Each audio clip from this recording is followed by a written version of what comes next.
Nah, di sini yang tidak lolos ternyata juga sangat banyak, teman-teman. Kemudian pelamar hanya boleh melakukan sanggahan atau pengaduan terhadap dirinya sendiri. Jadi kita nggak boleh menyanggah orang lain. Anda lolos tahap administrasi berkas. Saat ini pencetakan kartu peserta ujian ini nanti menunggu. Saat ini sudah mulai bermunculan diumumkan pengumuman hasil seleksi administrasi CPNS maupun juga P3K tahun 2023. Tentunya tampilan inilah yang kita harapkan bersama, yaitu lulus seleksi administrasi. Pada video ini kita akan memberikan dua cara resmi untuk cek kelulusan seleksi administrasi sesuai dengan arahan BKN untuk mengecek kelulusan seleksi administrasi CPNS maupun juga P3K tahun 2023 ketika kita susah untuk login ke akun SSC ASN. Kemudian kapan sih untuk pengumuman seluruh daerah? Nanti silahkan teman-teman cek pada tanggal ini ya. Bagaimanakah informasinya? Silahkan simak video ini sampai selesai. Namun sebelum kita lanjutkan, perlu saya ingatkan, bagi teman-teman yang mungkin baru saja menemukan channel ini, silakan klik tombol subscribe-nya dan aktifkan notifikasi loncengnya, sehingga nanti jika ada update video terbaru, kalian tidak akan ketinggalan informasi. Baiklah sobat-sobatnya, seperti yang kita kutip dari akun resmi Instagramnya BKN ya, bahwa di sini ada dua cara untuk kita mengecek kelulusan kita. Yang pertama bisa cek di akun SSCASN, kemudian yang kedua kita bisa cek di laman pengumuman instansi. Nah sekarang ini kita coba terapkan ya dari yang pertama dan juga kedua, teman-teman. Dan yang pertama di sini kita cek yaitu untuk di SSCASN. Nah sekarang kita login dulu ke sscsnbkn.go.id, kemudian kita enter. Kemudian di sini kita login ke akun kita, yaitu ke masuk ya. Kita klik di sini. Kemudian kita aktifkan kamera, kita klik OK saja. Oke. Kemudian setelah kita masukkan nick dan juga passwordnya, kemudian kita bisa klik masuk ya teman. Kemudian setelah kita berhasil masuk, maka kita akan diarahkan menuju ke halaman resume pendaftaran calon ASN. Inilah untuk data-data kita. Nah kemudian untuk mengecek hasil kelulusan kita, ini kita bisa scroll ke bawah. Dan selanjutnya di sini dari seluruh persyaratan instansinya. Nah ini adalah yang pertama yaitu surat pernyataan. Ini kita bisa lihat kan hasilnya dari seluruh persyaratan yang sudah kita upload. Maka berikutnya setelah dilakukan verifikasi, hasil verifikasi berkas oleh verifikator instansi, maka di sini hasil seleksi administrasi ada ucapan selamat atas nama kita. Anda lolos tahap administrasi berkas. Saat ini pencetakan kartu peserta ujian ini nanti menunggu setelah kita nanti verifikasi sanggah berakhir ya. Ini adalah untuk mengecek yang pertama melalui SSC ASN. Dari seluruh persyaratan instansi yang sudah kita upload ini semua sudah checklist. Nah di sini kita dari pas foto dan lain sebagainya, dari keenam persyaratan ini semua sudah checklist ya. Ini adalah sudah checklist dan sini kita lulus seleksi administrasi. Kemudian untuk cara yang kedua ini adalah kita berkunjung ke website instansi. Kita contohkan di sini adalah misalkan ya ini yang sudah pengumuman, yaitu kita ketikkan nama BKPSDM dari daerah yang kita tuju teman-teman, yang kita lamar, yaitu misalkan di sini adalah BKD Magetan gitu ya. Nah kita enter. Nah nanti silahkan teman-teman disesuaikan, yaitu BKD-nya itu di mana. Nah kabupatennya mana, provinsinya mana, kemudian instansi yang dilamar itu mana saja. Nah kemudian di sini kita pilih ya, yaitu Badan Kepegawaian Daerah Magetan. Kita klik di sini. Maka kita akan diarahkan menuju ke website resmi dari BKD Magetan. Untuk teman-teman cek di daerah lain, silahkan cek diketikkan kata kunci dari daerahnya masing-masing ya. Nah kemudian di sini sudah diumumkan yaitu pada tanggal 16 Oktober tahun 2023, yaitu pengumuman hasil seleksi administrasi pengadaan pegawai pemerintah dengan perjanjian kerja di lingkungan pemerintah Kabupaten Magetan tahun anggaran 2023. Nah kemudian kita klik saja di sini teman-teman. Dan di sini sudah diumumkan yaitu pengumuman hasil seleksi administrasi P3K jabatan fungsional di Kabupaten Magetan teman-teman. Dan selanjutnya di sini kita masuk, yaitu setelah kita mendapatkan tampilan ini, maka untuk tampilan yang lebih besar di sini kita klik saja di sini, yaitu unduh ya. Kita klik unduh, kemudian kita save saja. Oke, kemudian kita bisa buka ya. Dan dengan demikian kita bisa melihat secara mendetail dari hasil pengumuman seleksi administrasi di daerah kita masing-masing.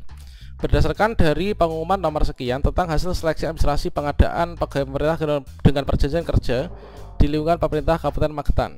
Kemudian untuk hasilnya ini kita bisa cek ya pada poin-poin pentingnya. Di sini dari hasil verifikasi dan validasi terhadap dokumen persyaratan administrasi yang diunggah oleh pelamar di Magetan, ini disampaikan informasi berikut, yaitu pelamar yang namanya tercantum dalam lampiran pengumuman ini dinyatakan lolos atau memenuhi syarat atau MS seleksi administrasi dapat mengikuti seleksi kompetensi. Sedangkan yang dinyatakan tidak lolos atau tidak memenuhi syarat seleksi administrasi ini bisa mengajukan sanggah atau pengaduan ya. Kemudian pelamar yang TMS atau tidak memenuhi syarat ini di angka 1 ini bisa melihat hasil verifikasi pada akun masing-masing pelamar di sscsnbkn.go.id. Kalau misalkan di yang pertama tadi kita tampilkan yang lulus seleksi administrasi, ini adalah tampilannya maaf Anda nggak lulus verifikasi berkas dia. Kemudian di masa sanggah nanti kita bisa mengajukan sanggah ya. Kemudian di sini sanggahan diajukan secara online. Ini untuk tutorialnya sudah saya berikan pada kartu video ini ya teman-teman. Atau silakan cek video sebelumnya, ada 6 hal yang perlu kita ketahui sebelum mengajukan sanggah pada masa sanggah. Kemudian masa sanggah ini bukan untuk melengkapi dokumen yang dianggap tidak lengkap ya. Nah di sini jadi kita nggak bisa memperbaiki apapun di masa sanggah ini. Jadi kalau misalkan kita sudah menyadari bahwa memang kita itu TMS ya, di sini kalau misalkan itu atas kesalahan pelamar ya, kita sebaiknya memang tidak mengadakan sanggah ya. Pelamar yang berhak mengajukan sanggah itu adalah pelamar yang telah mengunggah dokumen dengan lengkap ya sesuai dengan yang diatur dalam pengumuman, kemudian beserta perubahannya dan pengumuman nomor sekian. Nah beserta perubahannya namun dinyatakan tidak lulus, artinya yang bisa menyanggah itu adalah yang kita itu sebenarnya sudah mengunggah sesuai dengan ketentuan persyaratan jabatan yang dilamar, persyaratan instansi, namun kita tidak diluluskan. Mungkin terjadi ketidakfokusan dari dari verifikator yang menyebabkan seharusnya kita lulus ini nggak lulus. Ini adalah kita diperbolehkan untuk menyanggah. Kemudian panitia pelaksana seleksi daerah ini dapat menerima atau menolak alasan sanggahan yang diajukan oleh pelamar. Panitia bisa menerima sanggahan dalam hal kesalahan tersebut ini bukan berasal dari pelamar teman-teman. Kemudian coba kita cek yang berikutnya. Panitia pelaksana seleksi daerah ini melakukan verifikasi ulang nanti setelah teman-teman melakukan sanggah ya dari dokumen yang telah diunggah untuk mengecek kembali. Misalkan saja untuk KTP misalkan. Nah KTP yang sudah kita upload itu sudah terbaca, namun mengapa kita nggak lulus? Kemudian alasannya itu nggak lulus itu adalah KTP-nya nggak terbaca misalkan, maka kita bisa menyanggah. Kemudian kita sudah mengupload file dalam bentuk sesuai dengan persyaratan instansi namun nggak diluluskan. Kalau misalkan kita merasa itu adalah kesalahan bukan dari kita ya, kita menyanggah saja ya. Nah jika dokumen yang telah diunggah pelamar terbukti benar dan sesuai dengan yang dipersyaratkan dalam pengumuman, maka panitia seleksi daerah ini akan melakukan perubahan status pelamar yang semula tidak lolos ini menjadi lulus ya, atau MS. Kemudian pelamar hanya boleh melakukan sanggahan atau pengaduan terhadap dirinya sendiri. Jadi kita nggak boleh menyanggah orang lain. Misalkan saya nggak lulus, maka teman saya lulus. Nah itu nggak boleh teman-teman. Kemudian tidak melayani sanggahan dengan menerima berkas fisik atau hard copy. Jadi semua dilakukan secara paperless ya. Kemudian pelaksana seleksi ini adalah memiliki waktu 5 hari untuk nanti menanggapi sanggahan dari pelamar sesuai dengan penjadwalan dari BKN ya. Kemudian jika kurang jelas atau kurang puas terhadap hasil verifikasi, maka dipersilahkan menanyakan secara langsung ke panitia ya, ke sekretariatan. Ini sudah diberikan untuk alamatnya dan juga waktunya ya. Kemudian jika dalam waktu yang telah ditentukan tidak ada sanggahan atau pengaduan, maka dianggap menerima hasil seleksi administrasi, entah itu lulus maupun juga nggak lulus teman-teman. Kemudian untuk mengecek data kelulusan ini kita cek, bisa scroll ke bawah ya. Tentunya nanti di masing-masing daerah itu akan diberikan hasilnya teman-teman.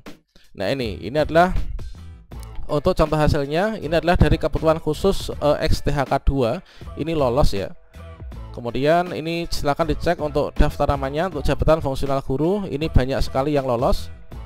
Kemudian di sini dari kebutuhan khusus guru non ASN, kemudian berikutnya di sini dari kebutuhan khusus, di sini diumumkan secara keseluruhan dari P3K yang guru kebutuhan khusus maupun kebutuhan umum. Kemudian juga untuk yang P3K nakes, kemudian P3K teknis. Nah, di sini yang tidak lolos ternyata juga sangat banyak, teman-teman. Nah, untuk alasan yang nggak lulus itu apa? Ini bisa dicek di akun SSC ASN masing-masing ya. Nah, banyak sekali yang tidak lulus seleksi administrasi. Nah, tentunya masing-masing daerah tentunya akan berbeda terhadap yang lulus dan juga yang tidak lulus seleksi administrasi. Bagi teman-teman yang saat ini belum ada pengumuman kelulusan, silahkan dipantau sampai maksimal tanggal 18 ya, karena batas akhir untuk pengumuman itu tanggal 18. Jika sekarang belum, kita maksimalnya ditunggu tanggal 18, nanti pasti akan diumumkan ya. Cek dengan